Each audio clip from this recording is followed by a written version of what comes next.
تو ایک جو ظاہری طور پر اسباب کا ایک ہمیں نظر آتا ہے، سلسلہ نظر آتا ہے،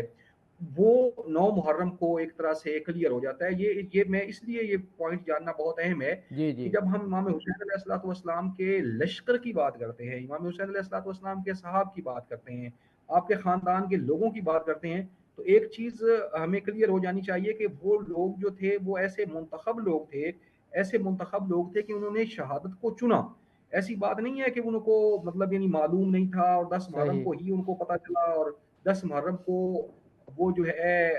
ایک طرح سے جو ہے بے خبری میں ان کو شہید کر دیا گیا۔ ان کو 9 محرم کو ہی یہ بالکل واضح ہو گیا تھا کہ اب لشکر کا جو ایک چناؤ ہے، لشکر کا جو ایک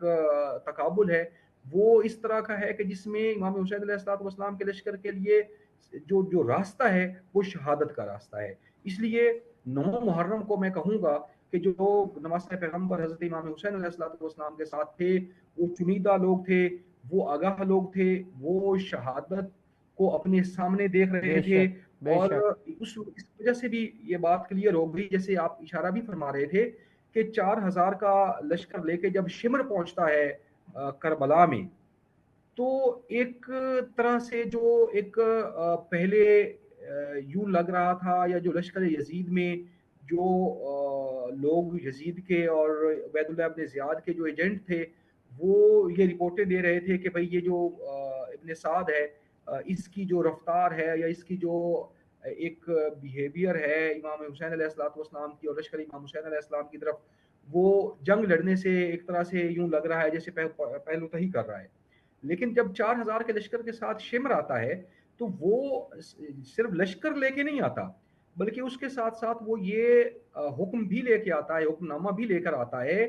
کہ نواسۂ پیغمبر حضرت امام حسین علیہ الصلوۃ والسلام کو کے ساتھ فوراً جنگ کی جائے، اور اگر وہ بیعت کو قبول نہیں کرتے تو پھر ان کو ان کے ساتھ جنگ کی جائے، ان کو شہید کر دیا جائے۔ یعنی اور آپ فرما اگر رہے ہیں کہ 9 محرم الحرام کو جب شمر لعین کی آمد ہوتی ہے کربلا میں، اور ابن زیاد کا خط لے کر عمر ابن سعد کے پاس آتا ہے کہ اگر تم پہلو تہی کر رہے ہو، احتراز کر رہے ہو نواسۂ رسول کو قتل کرنے پر، تو لشکر کی کمان شمر کو دے دو۔ اور ایگزیکٹلی ایسے ہی ہے۔ جی یہی وہ اس کو تو پہلے ہی تاریخ میں بہت صاف لکھا کہ رے کی حکومت کا لالچ تھا، جس کی بنا پر وہ جانتے ہوئے امام حسین علیہ السلام کے مقام، منزلت، امامت، خانوادہ رسول سے آپ کے تعلق کو جانتا تھا، اور یہ جانتا تھا کہ وہ ہمیشہ ہمیشہ کی شقاوت اور جو جہنم ہے وہ خرید رہا ہے،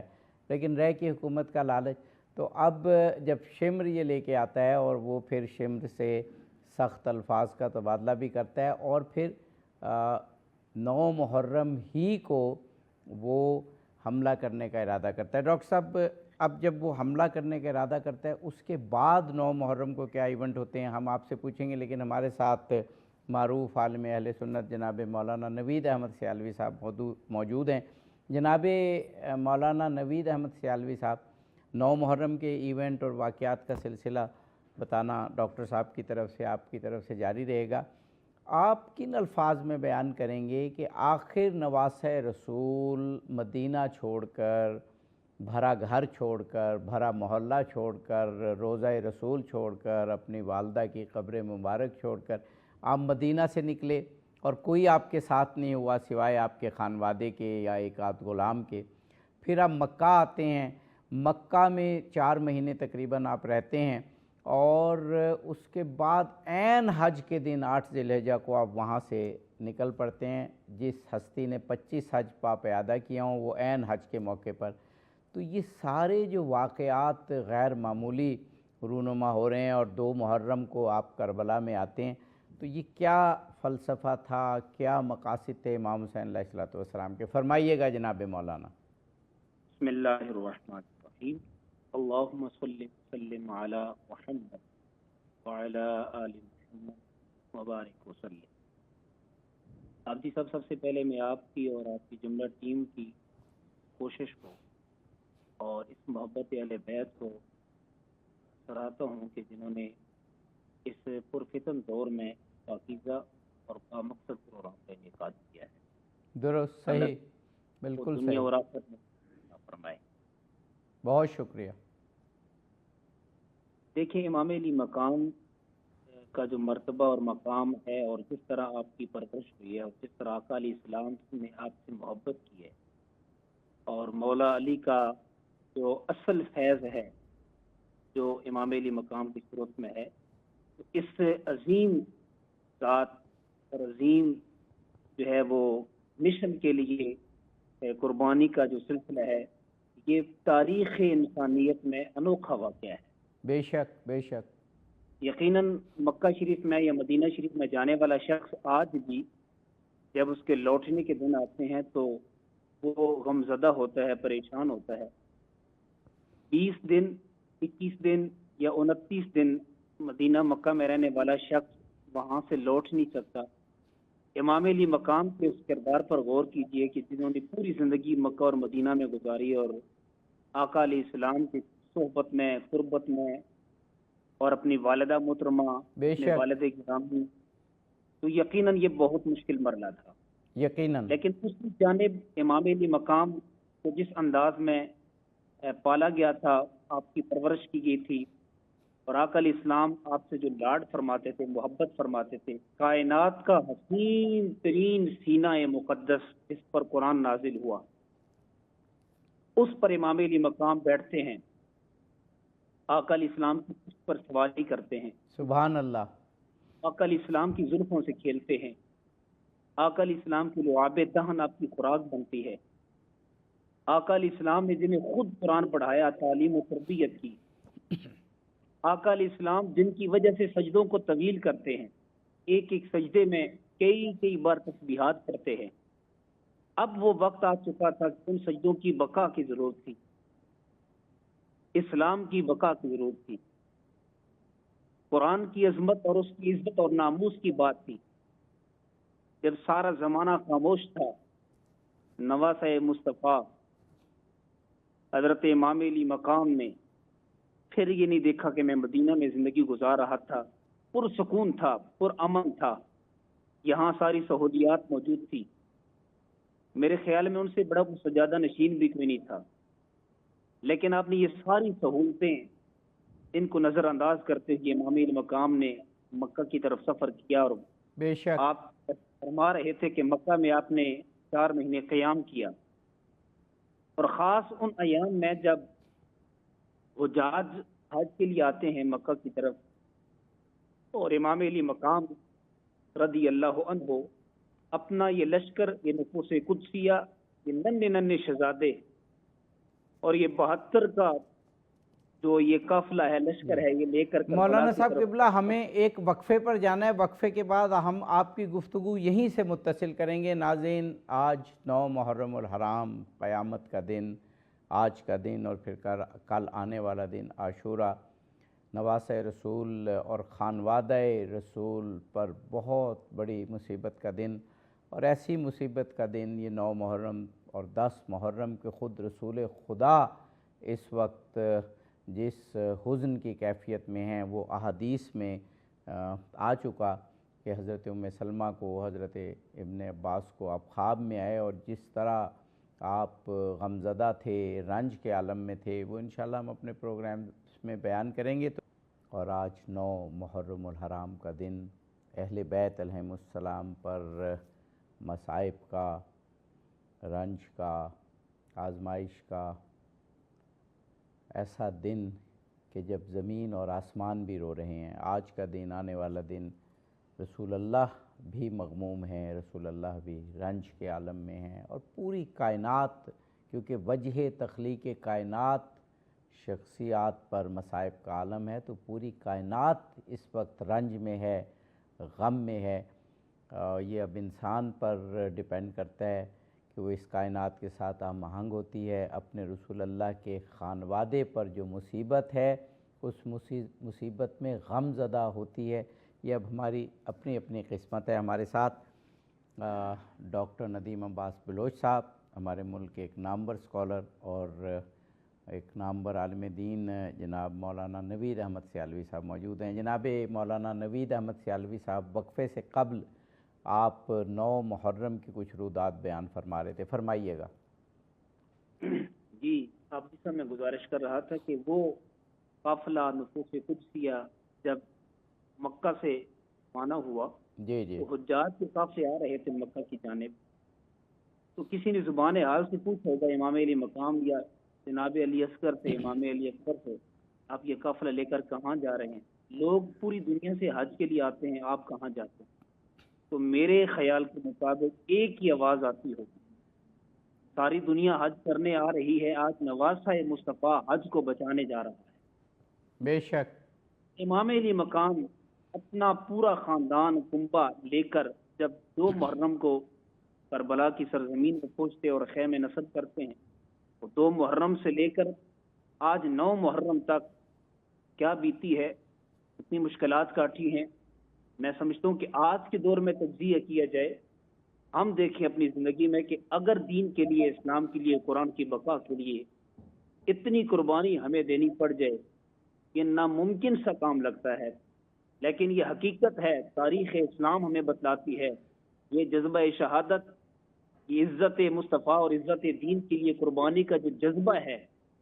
وہ امام علی مقام کے جسم میں، دل میں کوٹ کوٹ کے بھرا ہوا تھا۔ وہ بے جانتے شک۔ تھے کہ آقا علیہ السلام نے میری وجہ سے سجدوں میں طوالت اختیار کی ہے، آج ان سجدوں کی بقا کی بات ہے،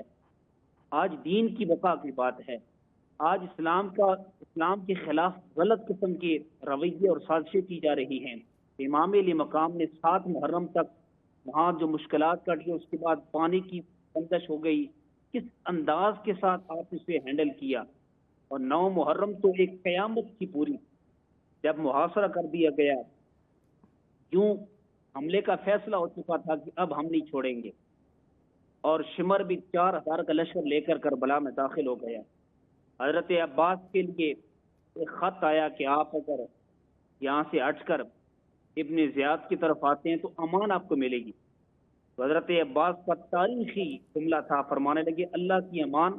ابن زیاد کی امان سے بہتر ہے، اور بے میں شک۔ حسین کی امان میں رہوں گا۔ وہ مرحلہ ذرا ذہن میں رکھیے کہ ایک بھائی کو خریدا جا رہا ہے، امان کے نام سے ان کو ورگلایا جا رہا ہے، لیکن یہ کیسے ہو سکتا ہے کہ جن کی رگوں میں علی کا خون ہو، ہاں، سبحان اللہ۔ سیدہ زہرا کے خون ہو، اور آقا علیہ السلام کی پرورش اور نگاہ ہو، یقیناً یہ کربلا کا پورا منظر مولا کائنات اپنی آنکھوں سے دیکھ رہے تھے۔ جی بے شک بے شک۔ یقیناً مولانا صاحب یہ قبلہ واپس آپ کی طرف آئیں گے، مجھے اجازت دیجیے۔ جناب ڈاکٹر ندیم عباس بلوچ صاحب، آپ نے جہاں پر گفتگو اختتام کی تھی پچھلے سوال کے جواب میں، وہیں پر سے اب سلسلہ اس طرح سے جوڑتے ہیں کہ خود مولانا نوید احمد سیالوی صاحب نے بھی 9 محرم میں حضرت عباس کے امان نامے کا ذکر کیا، اور حضرت عباس نے فرمایا تھا کہ اے شمر تجھ پر اور تیرے امان نامے پر لعنت ہے۔ 9 محرم کا دن خانوادہ رسول ریگزار کربلا میں موجود ہے، اور سب اب جانتے ہیں، تاریخ نے پروو کر دیا کہ کربلا کی یہ قربانی اگر نہ ہوتی، نہ دین بچتا، نہ اسلام بچتا، نہ دینی اقدار بچتی، نہ انسانی اقدار بچتی۔ کربلا آج بھی کہیں پر ظلم ہوتا ہے، کہیں پر انسانی اقدار کو پامال کیا جاتا ہے، کہیں پر ہیومن رائٹس کی وائلیشن کی جاتی ہے، تو جو سب سے بڑی اگزامپل ہمارے سامنے آتی ہے وہ کربلا ہے۔ تو 9 محرم کے دن جو لوگ کربلا کا ذکر نہیں کرتے، 10 محرم کے دن جو قربانی حسین کا غم نہیں مناتے، وہ پھر انسانیت کے حوالے سے بھی ان کی وفاداری یقیناً مشکوک ہے۔ فرمائیے گا۔ بہت اچھی گفتگو فرما رہے تھے سیالوی صاحب، اور بہت جو آج کل مٹتی اقدار ہیں، آپ نے بھی درست اشارہ فرمایا کہ رشتے جو ہے وہ چھوٹی چھوٹی باتوں پر ٹوٹ رہے ہیں، اور ہمیں کربلا سے جو چیز سیکھنی چاہیے، اب دیکھیے کہ حضرت عباس جو شمر ہے اس کا تعلق جو ہے وہ حضرت عباس کی والدہ کے قبیلے سے تھا، اس نسبت سے اس نے حضرت عباس کو بلایا اور کہا کہ بھئی آئیں اور میری بات سنیں، تو حضرت عباس اس کی بات تک نہیں سننا چاہتے تھے۔ حضرت امام حسین علیہ السلام نے فرمایا کیونکہ اس نے